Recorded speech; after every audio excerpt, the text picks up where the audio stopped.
வணக்கம். இன்னைக்கு பாத்தீங்கன்னா நம்ம சென்னையில திருவொற்றியூர்ல எண்ணூர் விரைவு சாலை ஃபயர் சர்வீஸ் இருக்கு இல்லையா, அது பக்கத்துல இருக்கிற அங்காள பரமேஸ்வரி கோயிலுக்கு வந்திருக்கேன்.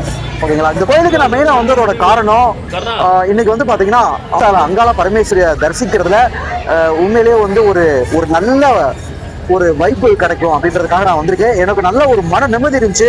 அந்த கோயில் கருவறையில போன உடனே என்ன அறியாம அப்படியே உடம்பெல்லாம் புல்லரிக்கிற மாதிரி ஒரு ஃபீலை நான் ஃபீல் பண்ணேன். ரொம்ப சந்தோஷமா இருந்துச்சு. இந்த திருவொற்றியூர் எண்ணூர் சாலையில அமைந்திருக்கிற நம்ம அங்காள பரமேஸ்வரி பாத்தீங்கன்னா அனைத்து சட்ட சிக்கல்களையும் தீர்த்து வைக்கக்கூடிய ஒரு அம்மன். ஓகேங்களா, சமீப காலமா ரொம்ப மன கஷ்டமாகவும் ஏகப்பட்ட சிக்கல்களையும் சந்திச்சுட்டு வரோம். ஸோ அனைத்து சிக்கல்களையும் சுக்குநூறா உடைக்கிறதுக்காக அங்காள பரமேஸ்வரி திருவொற்றியூர் எண்ணூர் சாலையில் இருக்கிற அங்காள பரமேஸ்வரி ஆத்தாவை நான் மனசார வேண்டிக்க வந்திருக்கேன். அதுவும் பாத்தீங்கன்னா இன்னும் மேரேஜ் கல்யாணம் ரொம்ப தடங்களாகி டிலே ஆகிக்கிட்டே இருக்கு.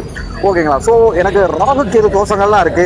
இந்த அங்காள பரமேஸ்வரி ஆத்தா கோயிலே பாத்தீங்கன்னா நாகத்தம்மனே தனியா வச்சிருக்காங்க. நான் யதார்த்தமா வந்தேன். என்னோட நாகதோஷத்தை தீர்க்கிறதுக்கு இந்த நாகத்தம்மன் பாத்தீங்கன்னா சுத்தி எனக்கு ரொம்ப மனசுக்கு ஆறுதலா இருந்துச்சு. ஸோ கூடிய விரைவில் நல்ல அழகான பண்பான ஒரு மனைவி கிடைக்கிறதுக்காகவும், ஏன்னா நம்மளுக்கு மீறி பவர் கோயிலுக்கு தான் இருக்கு. ஸோ அதை வேண்டதுக்காக வந்திருக்கேன். நிறைய மக்கள் கூட்டம் அலைமோதுது. நிறைய தாய்மார்கள், குடும்ப பெண்கள், குழந்தைகள், நிறைய குழந்தைகள் நீங்க பாத்தீங்கன்னா சுத்தி ஏகப்பட்ட குழந்தைகள் முதற்கொண்டு இந்த அங்காள பரமேஸ்வரி அம்மனை தரிசிச்சு அவங்கள்ட்ட வேண்டி நேர்த்திக்கடனை நேர்ந்துக்கிறாங்க. ஸோ நானும் சில நேர்த்திக்கடங்களை வச்சிருக்கேன். திருவொற்றியூர் பாத்தீங்கன்னா ஒரு புண்ணிய பூமி. நிறைய கோயில் குளங்கள் அமைஞ்சிருக்கு. ஒவ்வொரு கோயிலா விசிட் பண்ணேன். இன்னைக்கு அங்காள பரமேஸ்வரியை விசிட் பண்ணது எனக்கு அவ்வளவு மனசு சந்தோஷமா இருக்கு. எண்ணூர் சாலையில